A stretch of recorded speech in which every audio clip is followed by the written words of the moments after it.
The rain pounded against the windshield of Richard Montgomery's vintage Ford Mustang, the rhythmic drumming almost drowning out the sound of his own thoughts. Asheville's narrow cobblestone streets, usually bustling with life, now lay abandoned under the weight of the downpour. The historic buildings, with their ivy-covered facades and intricate ironwork, seemed to melt into the shadows, creating a ghostly, silent world. His mind was a turbulent sea, much like the weather outside. Wealth, success, power. He had it all. Yet there was a gnawing emptiness, a void that no amount of money or material success could fill.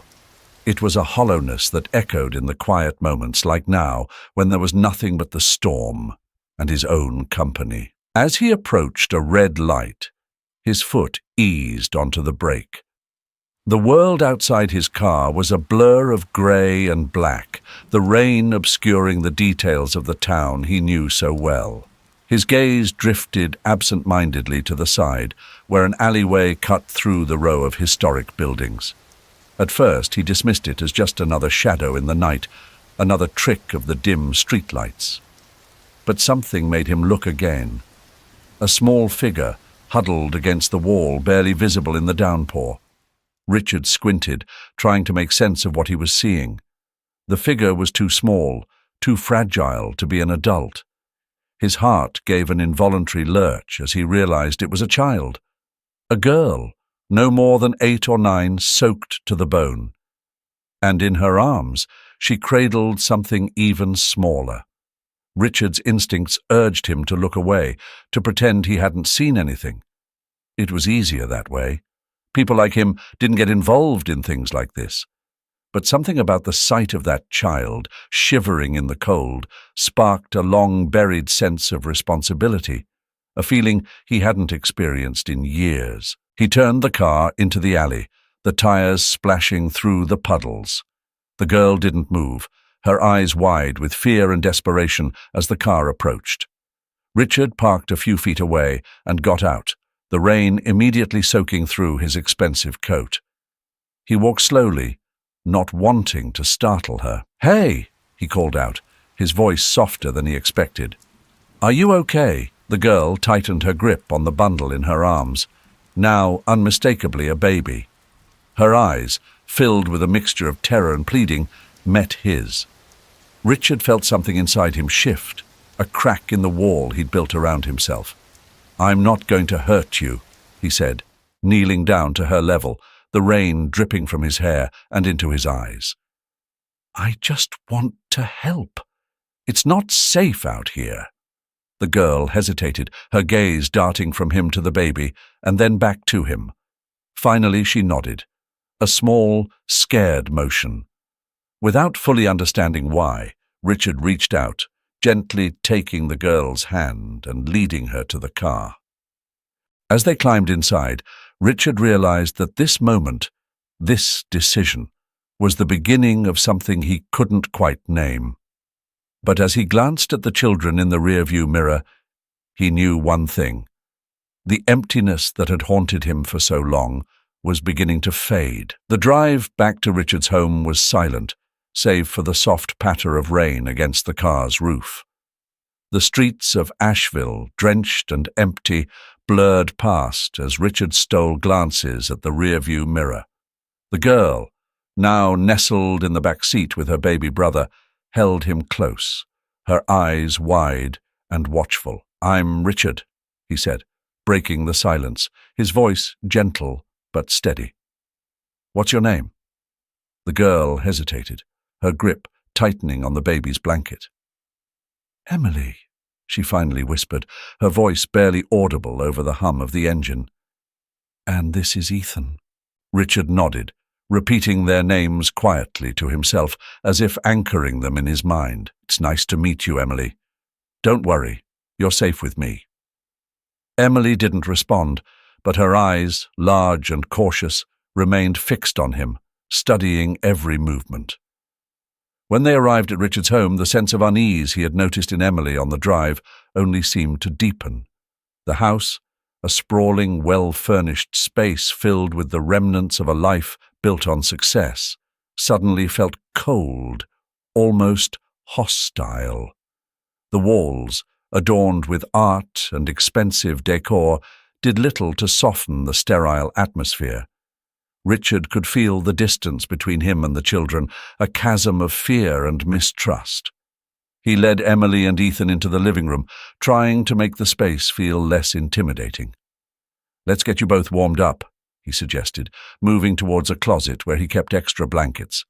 "I'll grab some clothes for you too, something dry." Emily didn't move from where she stood, still clutching Ethan as if he might be taken from her at any moment. Richard paused, sensing her wariness. "It's okay," he reassured her. "I'm just getting some blankets. I'll be right here." He returned moments later, offering Emily a soft blanket and a pair of his old sweatshirts. "They might be a bit big, but they're warm," he said, trying to keep his tone light. Emily accepted the clothes without a word, her eyes never leaving his. Richard watched as she carefully wrapped Ethan in the blanket before slipping on the oversized sweatshirt herself. The image of this tiny girl, swallowed by his clothing, stirred something in him, an ache he hadn't felt in years. He realized with a pang that he had no idea how to care for children, especially ones who had been through what Emily clearly had. But the look in her eyes, that silent plea for safety, made him determined to try. "Are you hungry?" he asked. "We can go to find something to eat." "Oh." Emily hesitated, then nodded slowly. Richard's heart lifted slightly. It was a small victory, but it was something. Mrs. Thompson's cafe was a cozy refuge, the kind of place where the smell of freshly brewed coffee mingled with the scent of cinnamon rolls, and the warmth of the fireplace chased away the chill from outside. But today, Richard could barely appreciate the inviting atmosphere. His thoughts were focused entirely on the little girl sitting across from him. Emily, bundled in one of his old sweaters, looked even smaller than she had the night before. Her eyes, large and watchful, seemed to take in everything with a mix of caution and curiosity. Ethan, now sleeping soundly in a stroller Mrs. Thompson had kindly provided, was nestled close to his sister. Richard watched them both, his mind churning over the words Emily had shared with him earlier. Valerie, she was the manager. She didn't like us. She made us leave. The words echoed in Richard's mind, stirring a deep unease within him. There was something profoundly wrong about an orphanage that would turn children out onto the streets, especially one as young and vulnerable as Emily. Richard had tried to probe further, but Emily's answers had been vague, her voice faltering as she described the cold, the hunger, and the fear that had followed their departure. As he stirred his coffee absent-mindedly, Richard's thoughts turned to the orphanage itself, Pine Hill Children's Home. He had driven by it many times, a large, imposing building set back from the road, its windows barred, its walls high. It had always struck him as a somber place, but he had never given it much thought until now. The idea that such a place could harbor cruelty, that it could be a source of suffering rather than sanctuary, gnawed at him. He glanced at Emily again, noticing how she kept glancing around the cafe, her body still tense, her hands resting protectively on Ethan's stroller. Richard felt a surge of protectiveness he hadn't known himself capable of. These children were now under his care, and the thought of them being mistreated filled him with a quiet, simmering anger. "What else can you tell me about Valerie?" Richard asked gently, not wanting to push her too hard, but needing to understand more. Emily hesitated, her fingers twisting the edge of her sleeve. She didn't care about us," she said finally. "Sometimes she wouldn't give us enough to eat. It was always cold, and we had to sleep on the floor sometimes. If we made her angry." Richard's grip on his coffee cup tightened, the porcelain warm against his skin. He had seen enough in his life to recognize the signs of neglect. But hearing it from Emily in her small, frightened voice made it personal. He could feel the shift inside him, the part of him that had always stayed detached from other people's problems, beginning to crumble. "I'm sorry, Emily," Richard said, his voice steady. "No one should have treated you and Ethan like that. But I want you to know that you're safe now. I'm going to make sure of it." Emily nodded, but her eyes were still guarded, the trust between them fragile and new. Richard knew that earning her trust fully would take time, but he was willing to wait. For now, he had to focus on what he could do, starting with finding out more about Pine Hill and this woman named Valerie. The decision settled in his mind like a stone sinking into water, creating ripples that spread outward. Richard knew he couldn't let this go. He would investigate the orphanage, dig into its history, and find out why a place meant to protect children had become a source of fear for them. Richard Montgomery pushed open the heavy wooden doors of Asheville's City Hall, the smell of aged paper and musty air greeting him as he stepped inside. The building's grandeur, with its high ceilings and intricate moldings, was undermined by the oppressive quiet that hung in the air. This was a place where the past was preserved, not questioned. A place where secrets could easily be buried under layers of bureaucracy. He approached the front desk, where a clerk with thinning hair and wire-rimmed glasses peered over a stack of papers. The man's expression was one of thinly veiled impatience, as if Richard's presence was an interruption to the more important work of maintaining the status quo. "Can I help you?" the clerk asked, his tone making it clear he hoped the answer would be no. "I'm looking for information on Pine Hill Children's Home," Richard replied, keeping his voice steady. He had anticipated resistance and was prepared to push past it. "Specifically, records from the past decade." The clerk frowned, adjusting his glasses. "Why would you need that?" Richard chose his words carefully. "I'm doing some research for a personal matter. It's important." The clerk hesitated, eyeing Richard with a mix of suspicion and curiosity. "That's not the kind of information we just hand out. You'd need a good reason. Official paperwork, at the very least." Richard leaned in slightly, lowering his voice. "Look, I'm not here to cause trouble. I just need to understand what's been going on at that orphanage. I think something isn't right, and if there's anything in those records that could help me, I'd appreciate your cooperation." There was a long pause as the clerk weighed Richard's words. Finally he sighed, his resolve weakening. "All right," he muttered, glancing around as if to ensure no one else was listening. "I can let you take a look, but you didn't get this from me. Understand?" Richard nodded, grateful for the small victory. "Understood." The clerk led him to a back room filled with rows of metal filing cabinets. The fluorescent lights buzzed overhead, casting a harsh, sterile glow on the dusty folders and forgotten records. The clerk pulled open one of the drawers and retrieved a stack of files, handing them to Richard with a resigned expression. "Here's everything we have on Pine Hill from the last 10 years. Good luck finding what you're looking for."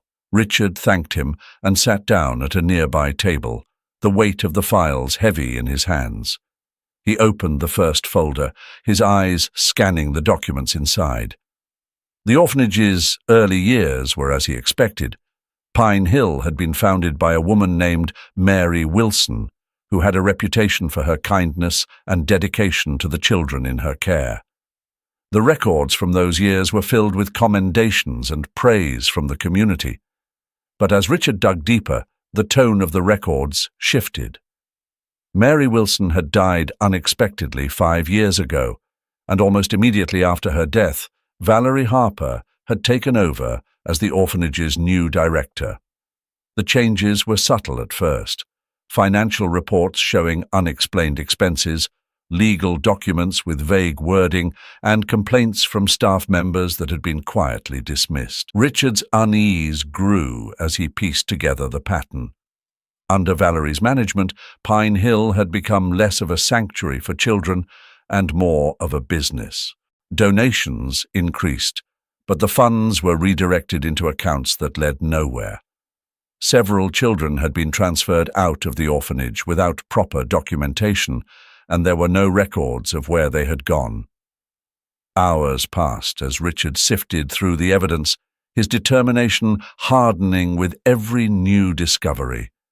It was clear that something sinister was happening at Pine Hill, and the town's complacency had allowed it to continue unchecked. He finally closed the last folder, the full weight of what he'd uncovered settling on his shoulders. The sun had begun to set outside, casting long shadows through the windows of City Hall. Richard stood up, the urgency of his mission clear in his mind. As he left the building, the oppressive quiet seemed to follow him, but now it carried with it the dark secrets of Pine Hill. Richard knew that whatever was happening there had to be stopped, and he was the only one willing to do it. Richard's home, once a sanctuary of quiet and order, now felt more like a fortress under siege. The heavy drapes were drawn tight, shutting out the outside world, and the dim light of the evening cast long shadows across the polished floors. The air was thick with tension, a palpable sense of unease that settled deep in his chest. He moved through the rooms with a purposeful stride, gathering papers, making calls, preparing for the storm he knew was coming. The evidence he had uncovered at City Hall lay scattered across the large oak desk in his study, each document a piece of the puzzle he was slowly putting together. But it wasn't enough. He needed more. He needed someone who could move in the shadows, someone who understood the darker currents that ran beneath Asheville's surface. That someone was Samuel Reynolds. Richard picked up the phone, his fingers pausing momentarily over the buttons as he considered what he was about to do. Samuel was more than just an old friend. He was a man who had seen the worst of what people could do. But bringing him into this meant crossing a line, one that Richard wasn't sure he could ever come back from. He shook off the doubt and dialed the number, listening to the ring on the other end with a tension that tightened his grip on the receiver. Reynolds. The voice on the other end was as familiar as it was gruff, a no-nonsense tone that carried the weight of years spent in the service of the law. "Samuel, it's Richard," he said, keeping his voice steady. "I need to talk to you. It's important." There was a pause, a brief silence that told Richard everything he needed to know. Samuel was already putting the pieces together in his mind, already assessing the situation. "All right," Samuel finally replied. "Where and when?" "Tonight. My place. I'll explain everything when you get here." "I'll be there in an hour." The line went dead, and Richard set the phone down, the weight of his decision settling over him like a heavy coat.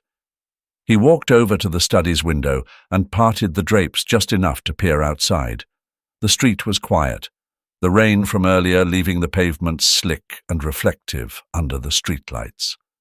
But Richard knew better than to trust the calm. An hour later, the doorbell rang, its sound sharp and intrusive in the silence of the house. Richard opened the door to find Samuel standing there, his coat wet from the drizzle that had started up again, his eyes sharp and probing. "Richard?" Samuel greeted him with a nod, stepping inside and shedding his coat. "What's this about?" Richard led him to the study, without a word, the tension between them thickening with every step. Once inside, Richard gestured to the desk, where the documents lay in disarray. "This," he said simply. Samuel moved closer, his eyes narrowing as he took in the papers. Financial records, legal documents, complaints filed and ignored. He reached out, picking up a file and flipping through it with the practiced eye of someone who had seen too much corruption in his life. "You've been busy," Samuel remarked, his voice neutral. "Not busy enough," Richard replied, his tone carrying the weight of the past few days. "Pine Hill Children's Home. It's not what it seems. Valerie Harper. There's something dark happening there. I've found enough to be sure of that, but I need your help to dig deeper." Samuel closed the file and met Richard's gaze, his expression unreadable. "You know what you're asking for, don't you? This isn't just some charity gone wrong. If what you're saying is true, we're dealing with something a lot more dangerous." "I know," Richard said, the words coming out more resolutely than he felt. "But those kids, Emily and Ethan, they've been through hell. I can't just walk away from this." Samuel studied him for a long moment, the silence stretching between them. Finally he nodded, a slow, deliberate motion. "All right, Richard. I'll look into it. Quietly. But you need to be careful. Once you start pulling at these threads, you might not like what unravels." "I'm prepared for that," Richard replied, though the unease gnawing at him suggested otherwise. Samuel gathered the files, slipping them into his coat pocket. "I'll be in touch," he said, heading for the door. But before he left, he turned back to Richard, his expression softening slightly. "You're doing the right thing, but it's not going to be easy. Watch your back." When the door closed behind him, the house fell into silence once more. Richard stood in the middle of his study, the weight of responsibility pressing down on him. As he sat down at his desk, staring at the empty space where the files had been, he felt the full measure of what lay before him. The children's safety, the truth hidden within Pine Hill, the danger that came with challenging such powerful forces. Everything was now his burden to bear, and he had to see it through, no matter the cost. Richard moved through the streets of Asheville with a growing sense of unease, the weight of what he was uncovering pressing down on him. The city, with its eclectic blend of old Southern charm and modern affluence, seemed to hold its breath as he delved deeper into the shadows. The rain-soaked streets reflected the dim glow of streetlights, and the world around him felt eerily detached, as though he were navigating a labyrinth of secrets hidden in plain sight. His first stop was a bar on the outskirts of town, the kind of place where deals were made in whispers and hands were shaken under the table. The bartender, a burly man with a tattoo peeking out from under his sleeve, eyed Richard suspiciously as he ordered a drink. But when Richard slipped him a folded bill and asked about Valerie Harper, the man's demeanor shifted. "She's got friends in high places," the bartender muttered, leaning in closer. "Not someone you want to mess with, if you catch my drift. People who cross well, they don't stay around long." Richard nodded, absorbing the information. It was as he suspected. Valerie wasn't just running a corrupt orphanage, she was deeply embedded in a network that reached far beyond Pine Hill. But he needed more than rumors. He needed proof. His investigation led him to a series of meetings in dimly lit offices and back rooms, where the smell of stale smoke and old money lingered in the air. Each encounter painted a clearer picture of the web Valerie had woven around herself. Local businessmen, politicians, and even law enforcement officials all had a stake in keeping Pine Hill off the radar. The orphanage was a front, a means to an end for something far more sinister. As Richard pieced together the connections, his sense of dread deepened. The power Valerie wielded wasn't just about influence, it was about fear. Those who opposed her found themselves at the mercy of a system designed to protect its own. And the children, Emily, Ethan, and countless others, were caught in the crossfire, pawns in a game they couldn't begin to understand. Late one night, Richard found himself in the office of a real estate developer, known for his shady dealings. The man, slick and smooth-talking, had more to lose than he cared to admit. Under the pressure of Richard's questions, he let slip a detail that sent chills down Richard's spine. Valerie had been moving children out of state, placing them in private homes with no oversight. The implications were clear, and they were horrifying. Richard left the meeting with a knot in his stomach, his mind racing. He had enough to confirm his worst fears, but it wasn't enough to bring Valerie down. Not yet. He needed concrete evidence, paper trails, testimonies, anything that could expose the full extent of her operations. But as he walked through the quiet streets, Richard couldn't shake the feeling that he was being watched. The darkness around him felt alive, the shadows too deep, the silence too heavy. Valerie knew he was closing in, and he had no illusions about the danger that posed. He returned home with a single, overwhelming thought. This was bigger than he had ever imagined. Valerie Harper was the face of a much larger beast, one that wouldn't go down easily. But he couldn't stop now. Too much was at stake. The gates of Pine Hill Children's Home loomed ahead, an imposing structure that had once promised safety and care, but now exuded a cold, menacing aura. Richard Montgomery felt a chill as he stepped out of his car, the iron gates creaking shut behind him. The building's high walls and barred windows gave it the look of a fortress, more prison than refuge. It was a place designed to keep things hidden, to protect secrets rather than children. He straightened his coat and approached the front door, his mind focused on the task ahead. This visit, under the guise of a potential donor, was a risk, a calculated one, but a risk nonetheless. He had to keep his guard up, play the role, and most importantly, gather enough information without tipping his hand. The door opened before he could knock, and Valerie Harper stood there, her expression unreadable. She was a tall woman, with sharp features and eyes that seemed to pierce right through him. Her smile was thin, more a display of control than warmth.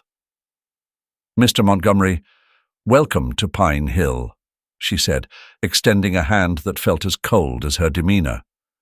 "I understand you're interested in supporting our work here." Richard returned the handshake, keeping his own expression neutral. "That's right, Miss Harper. I've heard a lot about this place and I wanted to see it for myself." Valerie's eyes flickered, a hint of something unspoken passing through them. "We're always grateful for support," she replied smoothly. "Let me show you around." She led him through the orphanage, her voice a rehearsed monotone as she pointed out various rooms and amenities. The building was clean, almost too clean, but it lacked the warmth and chaos typical of places where children lived. The walls were bare, the furniture sparse, and the children who passed them in the halls moved with a subdued air that Richard found deeply unsettling. He caught their eyes as they walked by, brief glimpses of fear, confusion, and resignation. These were not the expressions of well-cared-for children. They were the faces of the forgotten, the overlooked.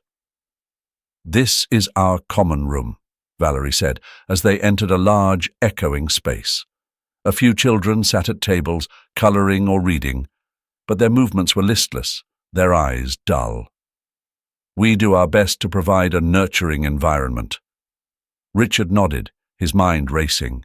Every detail, every crack in the facade, confirmed what he had suspected. But he couldn't show it. Not yet. "Tell me about your funding," he said, steering the conversation toward his real objective. "I'm curious how an operation like this manages its finances." Valerie hesitated, just for a fraction of a second, but it was enough for Richard to notice. "We rely heavily on donations, of course," she replied, her tone carefully measured. "But we also receive grants and support from local businesses." We're quite fortunate. Richard pressed on, subtly probing, asking questions that seemed innocuous, but were designed to unsettle her. He watched as her answers became shorter, her posture a little stiffer. The tension in the air was palpable, a silent battle of wills. Finally, Valerie's smile faltered and her gaze sharpened. "You ask a lot of questions, Mr. Montgomery," she said, her voice carrying a hint of challenge. "What exactly are you hoping to find?" Richard met her gaze, holding it steady. "Just trying to understand where my money would be going, Ms. Harper. I like to know what I'm supporting." There was a long pause, the air between them thick with suspicion. Then Valerie's smile returned, but it didn't reach her eyes. "Of course," she said, turning away. "Shall we continue?" The rest of the tour passed in a blur, Richard's thoughts churning with everything he had seen and heard. By the time they returned to the front door, he knew without a doubt that the situation at Pine Hill was far worse than he had imagined. As he stepped outside, Valerie's voice followed him. "Thank you for your interest, Mr. Montgomery. We look forward to your support." Richard forced a polite smile, his heart heavy with the knowledge of what he had to do next. "I'll be in touch," he said, before walking back to his car.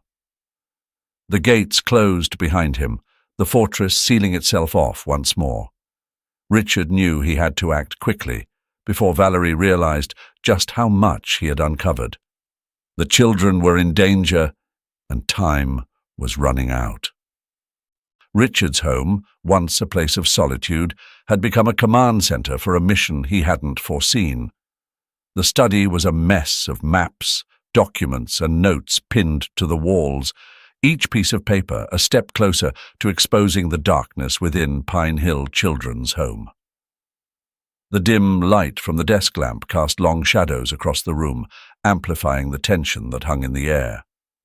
Samuel Reynolds, his face set in a deep frown, was leaning over the desk, studying a map of Asheville. "We need to be precise," he said, tapping a spot on the map with his finger. "If we go in too early, we risk tipping her off. But if we wait too long—" Richard finished the thought. "She'll move the children and we'll lose our chance." Reynolds nodded, his expression grim. "Valerie isn't just going to sit around and wait for us to make our move. If she gets wind of this, she could disappear, and she's got the resources to do it. We need to act fast, but we also need to be smart." Richard's mind raced as he looked over the evidence they had gathered.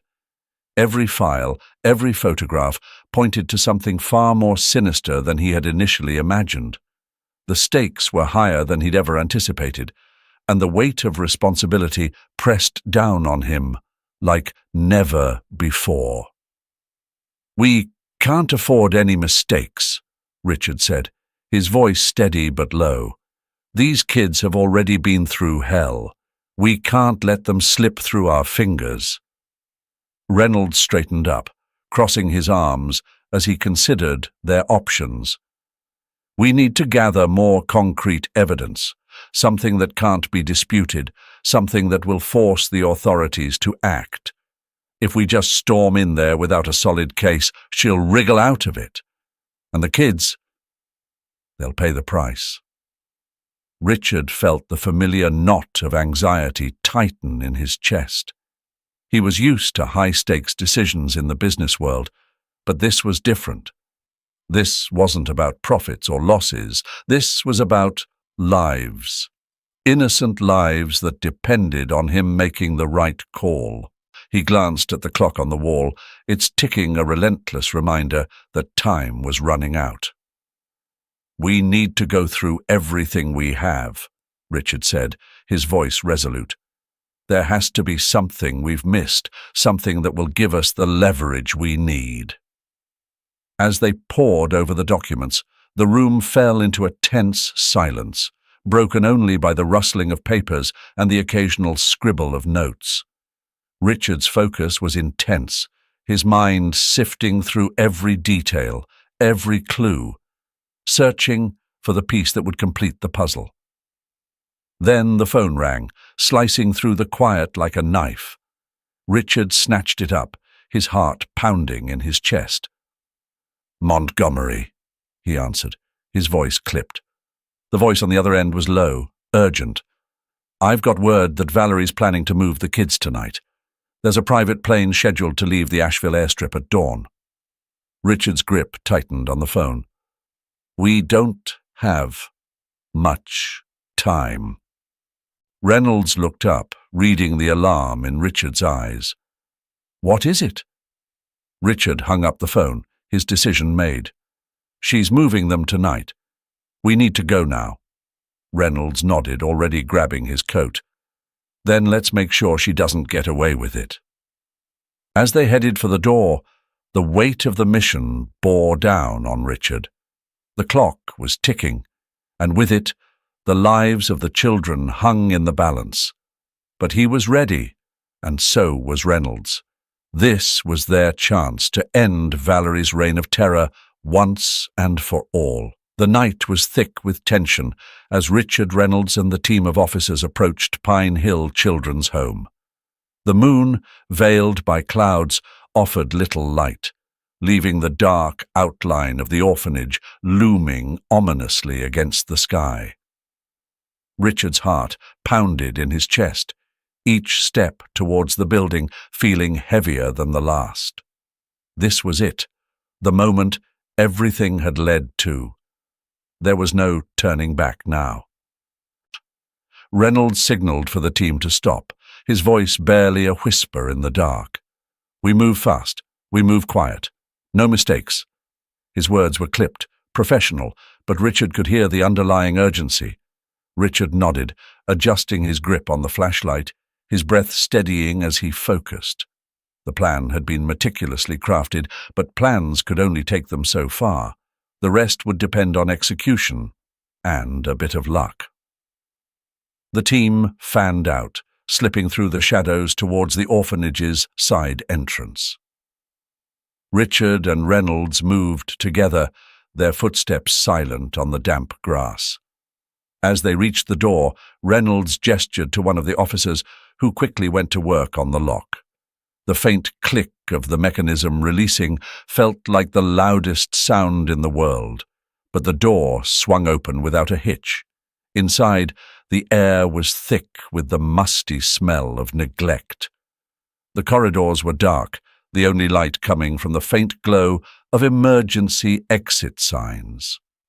Richard's senses were on high alert, every creak of the floorboards, every distant sound sending a jolt of adrenaline through his veins.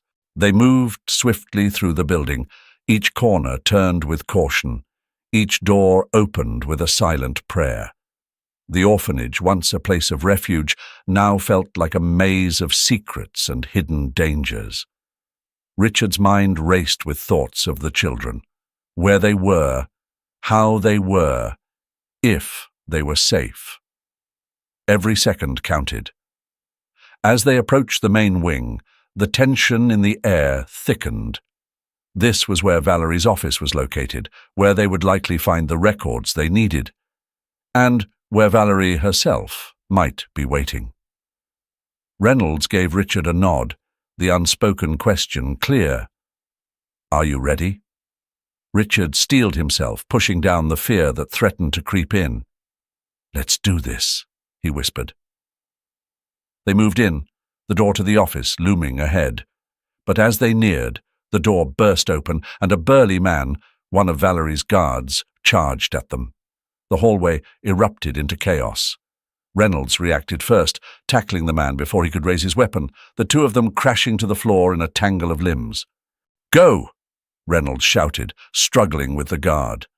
Richard hesitated for a split second, his instinct to help his friend battling with the knowledge that the mission had to continue. He tore himself away, pushing forward as more guards appeared from the shadows, the fight escalating around him. The door to Valerie's office was ajar, light spilling out into the hallway. Richard rushed in, his heart hammering in his chest. Valerie stood behind her desk, her face a mask of cold fury. "You're too late," she hissed, her eyes burning with hatred. Richard didn't waste time with words. He lunged forward, grabbing the stack of documents on her desk, but Valerie was faster. She pulled a gun from the drawer, aiming it at Richard with a shaking hand. "You won't get away with this," she spat. Richard froze, his mind racing for a solution. But before Valerie could pull the trigger, a shot rang out, and she crumpled to the floor, clutching her shoulder. Reynolds stood in the doorway, his gun still smoking. "Go," Reynolds ordered, his voice a mix of relief and urgency. Richard grabbed the documents and ran, his thoughts a blur of fear and determination. The children, they had to save the children. He barreled down the hallway, bursting into the dormitory where the children huddled together, wide-eyed and terrified. "It's okay," Richard said, his voice steady despite the chaos. "You're safe now." The children stared at him, unsure, but slowly they began to move towards him. Richard's heart swelled with a fierce protectiveness. They had done it. They had reached them in time. As they led the children out of the building, the dawn began to break over the horizon, casting a pale light on the scene. Valerie was in custody, but as Richard looked at the children, he knew this was only the beginning. The network behind Pine Hill was still out there, and the fight was far from over. Richard sat in his study, the afternoon sun casting a warm glow across the room. The once chaotic space had returned to a semblance of order, though traces of the recent past still lingered, file boxes stacked neatly in the corner, documents awaiting the final touches of a lengthy legal process. He looked out the window at Asheville, the town that had become the backdrop for a chapter of his life he hadn't anticipated. The weeks since the operation at Pine Hill had been a whirlwind of legal battles, media attention, and personal reflection. The network they had uncovered was vast, stretching beyond the orphanage, but the hardest part was behind them. Valerie Harper was in custody, her empire of fear and manipulation dismantled, but Richard knew the fight was far from over. The system that had allowed such darkness to thrive was still in place, and it would take time and relentless effort to bring about real change. But today, Richard allowed himself a moment to breathe, to acknowledge the quiet victory. He had done something that mattered, something that had changed lives, including his own. A soft knock on the door broke his reverie, and he turned to see Emily standing there, her expression hesitant but hopeful. Ethan, as always, was close behind, his small hand clutching his sister's shirt. "Can we come in?" Emily asked, her voice still carrying the echo of uncertainty that Richard knew would take time to fully fade. "Of course," Richard replied, motioning them inside. "You don't have to ask." Emily smiled, a rare, tentative smile that warmed Richard's heart in ways he hadn't expected. They crossed the room and settled onto the couch opposite his desk, Ethan climbing up beside his sister, his wide eyes taking in the study with curiosity. "How are you both doing?" Richard asked, leaning forward slightly. "We're good," Emily said, nodding. "School's different, but in a good way." Richard smiled. "I'm glad to hear that. It'll get easier with time." There was a brief silence, comfortable this time, as they all took in the moment. Richard had never imagined himself in this role, a guardian, a father figure, but it felt right. The emptiness that had haunted him for so long had been filled, not with material success, but with the purpose and connection he had found in caring for Emily and Ethan. "You're really going to keep us?" Ethan's small voice broke through the quiet, his question so simple yet so profound. Richard's chest tightened as he met the boy's gaze. "Yes, Ethan," he said softly. "You're staying here with me. You're family now." Emily's hand found her brother's, and Richard could see the relief and hope in their eyes. They had been through so much, but they were beginning to believe in the future again, just as he was. As the sun dipped lower, casting long shadows across the floor, Richard stood and walked over to the window. The view of Asheville stretched out before him, the mountains in the distance bathed in golden light. For the first time in years, he felt a deep sense of peace, a peace that came from knowing he had made a difference, that he had chosen the path of courage and compassion. The court was quiet as the judge's gavel came down with a resounding thud, sealing Valerie Harper's fate. Richard sat in the gallery, watching as the woman who had caused so much pain and suffering was led away in handcuffs. Alongside her, several others, businessmen, officials, people who had turned a blind eye or actively participated in the orphanage's dark activities, were also sentenced. Justice had been served, and the network that had preyed on vulnerable children was dismantled, piece by piece. But Richard's thoughts were elsewhere, far from the cold confines of the courtroom. His mind wandered to the small, cozy house he now called home, the one that had once seemed so empty, but was now filled with laughter, warmth, and life. Emily and Ethan. The names were etched into his heart as permanently as if they had been his own children from the beginning. The adoption process had been long and fraught with challenges, but every moment of uncertainty had been worth it. Today, it was official. Richard Montgomery was their father. As he stepped outside the courthouse, the late afternoon sun casting long shadows across the steps, Richard felt a sense of peace that he hadn't known in years. His purpose was no longer tied to wealth or business. It was now bound to the small hands that had reached out to him in trust, the eyes that had looked to him for safety and love. He arrived home to the sight of Emily and Ethan playing in the front yard, their laughter floating on the gentle breeze. Emily, who had once been so wary and guarded, was now a bright, joyful child, her eyes sparkling with a happiness that Richard never tired of seeing. Ethan, still young but growing more confident each day, toddled after her, his small feet pattering across the grass. "Dad!" Emily called out, running towards him, her arms outstretched. Richard knelt down, scooping her up into a hug, feeling the warmth of her small body against his. Ethan soon followed, wrapping his tiny arms around Richard's leg, giggling as he was pulled into the embrace. "Did everything go okay?" Emily asked, her voice muffled against his shoulder. Richard nodded, holding them both close. Yes, everything went exactly as it should. Together, they walked inside, where the smell of a home-cooked meal greeted them, something Richard had taken to learning, much to the children's delight. The house was no longer just a place to sleep. It was a home, filled with the sounds of life and love. Dinner was a lively affair, with Ethan babbling excitedly about his day and Emily sharing stories from school. Richard listened, content to simply be present, to share in these ordinary but precious moments.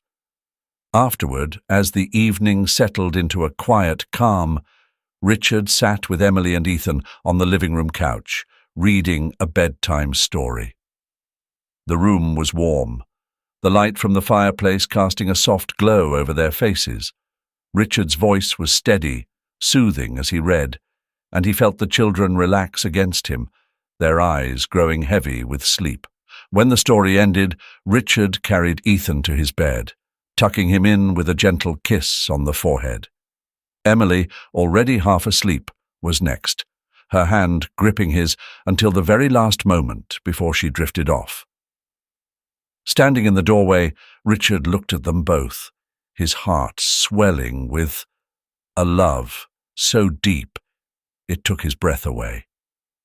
The emptiness that had once haunted him was gone. replaced by the knowledge that he was part of something greater than himself. A family. As he turned off the lights and made his way to his own room, Richard knew that they had found their happily ever after. It wasn't perfect, and there would be challenges ahead, but they would face them together. For the first time in years, Richard felt truly at peace. Valerie and her cohorts were behind bars, unable to harm another child. Justice had been served, and the world felt a little brighter, a little safer. And in his home, the one place that had always been so silent, there was now the sound of love, of a father and his children, bound together not by blood but by the strongest ties of all. Trust, hope, and a future filled with endless possibilities.